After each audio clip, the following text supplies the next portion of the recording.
لله الحمد لله رب العالمين والصلاة والسلام على سيد الأنبياء والمرسلين أما بعد فأعوذ بالله من الشيطان الرجيم بسم الله الرحمن الرحيم قال الله تبارك وتعالى في كلامه الأعلى إن الله وملائكته يصلون على النبي يا أيها الذين آمنوا صلوا عليه وسلموا تسليما اللهم صل على سيدنا ومولانا محمد معدن الجود والكرم وعلى آله وبارك وسلم يا سلام۔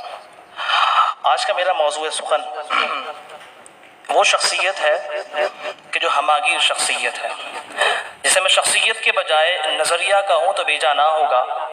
یہ وہ شخصیت ہے، اس نظریے کی حامل شخصیت ہے کہ جس نے ان نظریات کو جلا دی کہ جو بظاہر مسلمانوں کے اندر مفقود نظر آ رہے تھے، ان کو جلا دی کہ جن کی بنا پر جن پر عمل پیرا ہونے کے باعث مسلمانوں کی بقا ممکن تھی۔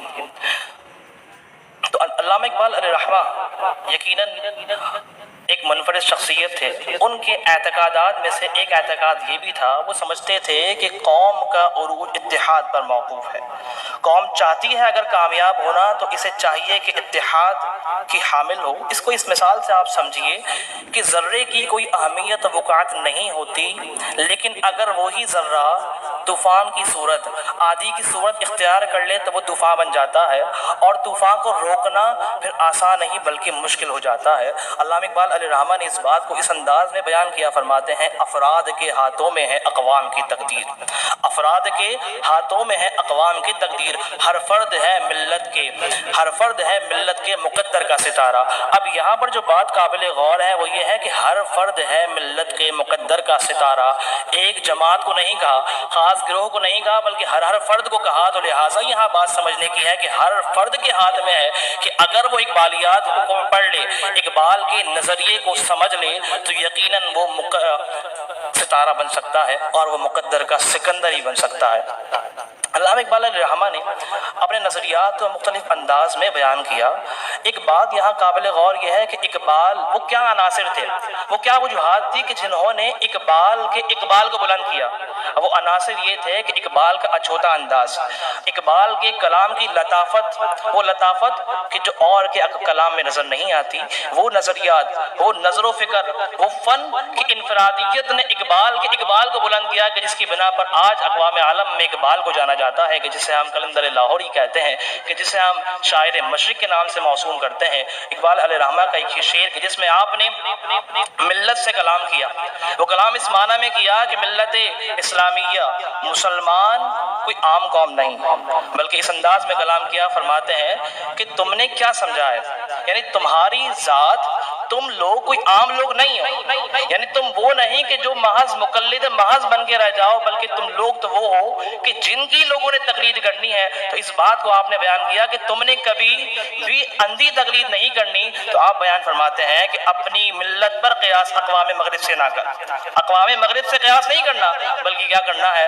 فرماتے ہیں خاص ہے ترکیب میں قوم رسول ہاشمی، تمہارا تعلق ایک خاص شخصیت سے ہے، وہ شخصیت عام نہیں بلکہ وہ شخصیت رسول اللہ صلی اللہ علیہ وسلم کی ذات ہے، اور وہ ذات محبوب الہی ہے، اللہ عز و جل کی محبوب ہے۔ تو تم نے اندھی تقلید نہیں کرنی، تم نے مغرب کو قیاس نہیں کرنا، مغرب کے انداز و تمدن کو اپنے لیے باعث ترقی، باعث فخر نہیں سمجھنا، بلکہ تمہاری کامیابی کس میں ہے، تمہاری کامیابی فقط ایک ہی در پہ ہے، وہ در ہے رسول اللہ صلی اللہ علیہ وسلم کا۔ تو یہ ہے اقبال کا انداز، اقبال ہمیں بتا رہا ہے، ان نظریات کو بتا رہا ہے، ان نظریات کو دے رہا ہے کہ جس میں ہمارے لیے کامیابی اور کامرانی ہے۔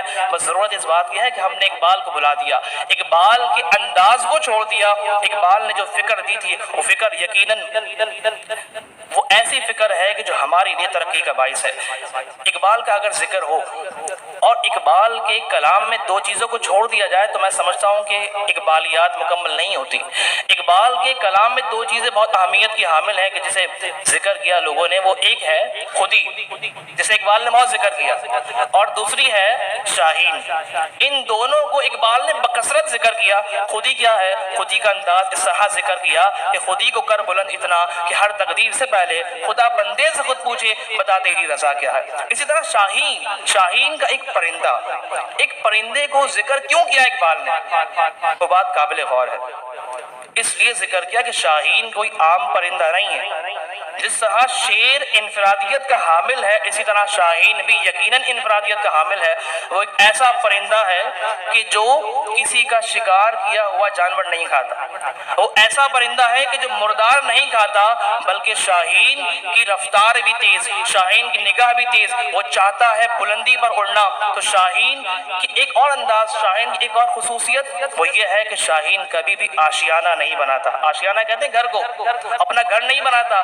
گویا کہ شاہین ایک ایسا پرندہ ہے جس کا طرہ امتیاز ہے فقر و استغنا۔ تو اقبال یہ چاہتا ہے، اقبال کا سمجھنا یہ ہے، اقبال کا ماننا یہ ہے کہ اگر مسلم نوجوان اپنی ترقی چاہتا ہے تو وہ اس شاہین کے اوصاف سے متصف ہو جائے۔ وہ اوصاف کیا ہے؟ شاہین کے اندر توانائی ہوتی ہے، شاہین محنت کرتا ہے، اور شاہین کا جو انداز ہے وہ شاہین جوہد مسلسل کا حامل ہوتا ہے۔ تو جب ایک نوجوان اس طرح کے اس طریقے پر چلے گا تو یقیناً اس کے لیے کامیابی اور کامرانی کی راہیں ہموار ہونی ہے۔ اقبال نے اس انداز میں شاہین کو ذکر کیا تو ذکر کرتے ہیں کہ نہیں ہے تیرا نشیمن قصر سلطانی کی گنبد پر، نہیں ہے تیرا نشیمن قصر سلطانی کی گنبد پر، تو شاہی ہے بسیرا کر پہاڑوں کی چٹانوں پر، تو شاہی ہے پرواز ہے کام تیرا، تیرے سامنے آسماں اور بھی ہے۔ تو تو نے یقیناً کوشش کرنی ہے، جس طرح شاہین کوشش کرتا ہے، اسی طرح تو نے بھی جب اپنے آپ کو سمجھ لینا ہے تو پھر تیرا کام پرواز کرنا ہے۔